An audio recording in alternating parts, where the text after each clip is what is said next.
நம்ம ஊர் ஹைவேல எவ்வளவோ பெரிய ஹோட்டல்ஸ் வந்திருக்கலாம். ஆனா அந்த மரத்தாடி ஓரத்துல இருக்கிற நம்ம முத்தம்மா ஆயாவோட அன்பு தாபா தர நிம்மதி வேற எங்கேயும் கிடைக்காது.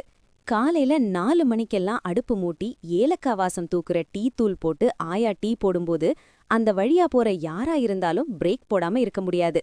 இங்க சாப்பாடு வெறும் மெனு கார்டுல இல்ல, ஆயாவோட கைப்பக்குவத்துல இருக்கு. சுட சுட இட்லி, கரசாரமான தக்காளி சட்னி, அப்புறம் அந்த மண்பானையில செஞ்ச பருப்பு குழம்பு. ஒரு வாய் சாப்பிட்டு பாருங்க, உங்க வீட்டு ஞாபகம் தூக்கும். ஒரு முறை கோவமா அவசரமா வந்த ஒரு பெரிய பிசினஸ்மேனையே, கண்ணா கொஞ்சம் பொறுமையா சாப்பிடுன்னு ஒரு வார்த்தையில கட்டி போட்டவங்க நம்ம ஆயா. இங்க வரவங்க யாரும் கஸ்டமர் கிடையாது, எல்லோரும் ஆயாவோட பிள்ளைகள் தான். பணத்தை பார்த்து பரிமாறுற இந்த உலகத்துல பசிய பார்த்து அன்ப பரிமாறுற ஒரு சின்ன கோயில் தான் இந்த தாபா. நெக்ஸ்ட் டைம் இந்த பக்கம் போனா மறக்காம நில்லுங்க. ஆயாவோட ஒரு டீயும் ஒரு சின்ன சிரிப்பும் உங்க பயணத்தையே அழகாக்கும்.